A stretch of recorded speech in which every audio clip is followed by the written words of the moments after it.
In today's video, I am going to teach you how to add Klaviyo pop-up to Shopify. To begin, log into your Klaviyo dashboard. Once you are inside, look to the left-hand navigation menu and click on Sign Up Forms.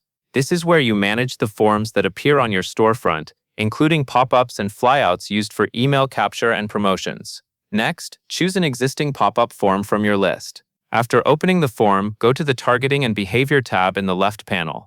This section controls when and how the form appears to visitors, so it is important to review it carefully before making the form live. Under Display Timing, select your trigger rules. This is where you decide the conditions for when the form should appear, such as after a visitor has been on the page for a certain amount of time or after they begin to exit. Make sure the settings here match the experience you want customers to have, because timing can affect both visibility and user experience. While you are still in the form settings, confirm that the form type is set to pop-up or flyout. This is important because Klaviyo supports different form styles, and you want to make sure you are using the one that is intended to appear on your Shopify store in the way you expect.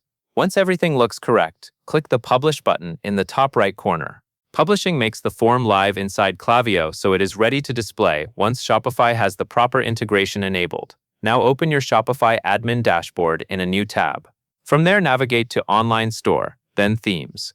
This area lets you control your storefront theme settings and connected app features. Inside the theme editor, click the App Embeds icon. In the list of available app embeds, find Klaviyo, which may also appear as Klaviyo On-Site. Toggle that switch to On. This enables the Klaviyo On-Site functionality in your Shopify theme, so the published pop-up or flyout can actually display on your store. Finally, click Save in the top right corner of the Shopify editor. This step is essential because your changes will not take effect until they are saved. After saving, your Klaviyo pop-up should be connected to Shopify and ready to appear based on the targeting and timing rules you set earlier.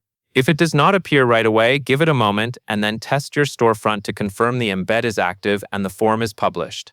That covers everything you need to know.